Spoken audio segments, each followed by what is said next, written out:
Exam से पहले कुछ एक स्टेशनरी शॉप्स पे ऐसे बड़े अच्छे अच्छे, जैसे कहते हैं ना, सुंदर सुंदर वर्ड्स में लिखा होता है, please contact for model making, chart paper making. मतलब बताइए, स्कूल वालों ने अगर पैसे देकर ही ये काम करवाना होता तो वो अपने लेवल पे नहीं करवा लेते। बच्चों को ये काम दिया क्यों जाता है? सो दैट बच्चों की लर्निंग हो, वो खुद कुछ सीखें, खुद करें। लेकिन नहीं, माँ बाप तो ये सोचते हैं पैसा दो, काम करवा लो, बाकी बच्चा क्या सीखा है उस बात से किसी को कोई मतलब नहीं। कहीं ना कहीं ऐसा नहीं लगता कि हम इस तरह की हेल्प करके बच्चे की जड़ें वीक करते जा रहे हैं, बच्चे की फाउंडेशन वीक करते जा रहे हैं? दूसरे की हेल्प करना अच्छी बात है, लेकिन ऐसी हेल्प कि जिससे कि अगला इंसान कमजोर हो जाए, अपनी जिंदगी की लड़ाई लड़ने में एक कदम अपने आप को नाकामयाब पाए।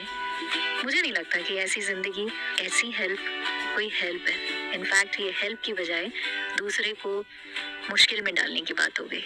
नहीं, एक समय की बात है, एक आदमी कहीं काम से बाहर जा रहा था और रास्ते में उसने एक तितली को देखा जो अभी अपने अंडे से बाहर निकलने की कोशिश कर रही थी।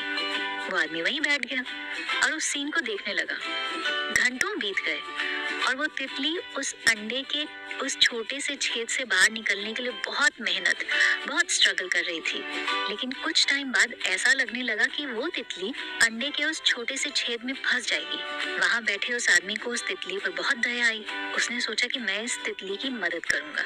उसने एक कैंची ली और अंडे के उस छोटे से छेद को बड़ा कर दिया, जिससे कि वो तितली आसानी से बाहर आ गई। अंडे से तितली के बाहर निकलने के बाद उस इंसान ने देखा कि उसका पूरा शरीर फूला हुआ है और पंख सूखे हुए हैं। उसने सोचा थोड़ी देर इंतजार करता हूँ, जब तितली अपने पंख फैलाएगी तब उसे उड़ने में उसकी हेल्प करूंगा। लेकिन पता है, ऐसा कुछ नहीं हुआ। वो तितली थोड़े टाइम बाद मर गई। सोच तो उस दयालु इंसान की अच्छी थी कि वो उस तितली की मदद कर रहा है, लेकिन हुआ क्या? मदद के बदले उस तितली के साथ बहुत बुरा हुआ। शायद वो जो स्ट्रगल वो तितली को जो करनी चाहिए थी, वही उसके लिए सबसे जरूरी थी अपनी जिंदगी में सरवाइव करने के लिए। पर नहीं। और ऐसा ही करते हैं हम भी, मदद के रूप में, है ना?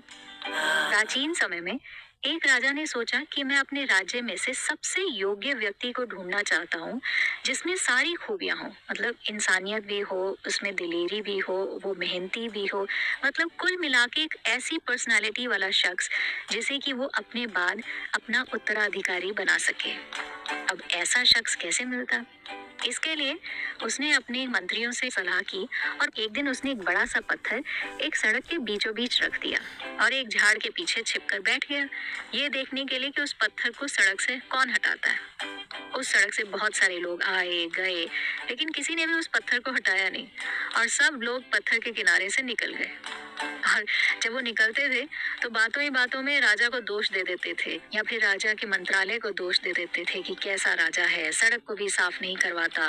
लेकिन उनमें से किसी ने भी उस पत्थर को वहां से हटाने की कोशिश नहीं की। एक दिन वहां से सब्जी की टोकरी लिए एक गरीब किसान जा रहा था। उसने देखा कि रास्ते में एक बहुत बड़ा सा पत्थर पड़ा हुआ है और आने जाने वालों को उससे काफी तकलीफ हो रही थी। झट से अपनी सब्जी की टोकरी को नीचे उतारकर वो उस पत्थर को वहां से हटाने लगा। पत्थर बहुत बड़ा था और उसे वो पत्थर हटाने में बहुत मेहनत करनी पड़ी, लेकिन फिर भी वो लगा ही रहा और जैसे तैसे उसने वो बड़ा सा पत्थर वहां से हटा दिया। वो बड़ा सा पत्थर हटाने के बाद उस किसान की नजर पत्थर के नीचे दबे एक थैले पर पड़ी, जो बहुत सारे सोने के सिक्के, रुपए, पैसे और हीरे जवाहरात से भरा हुआ था। वो किसान इतनी सारी दौलत देखकर बहुत परेशान हो गया।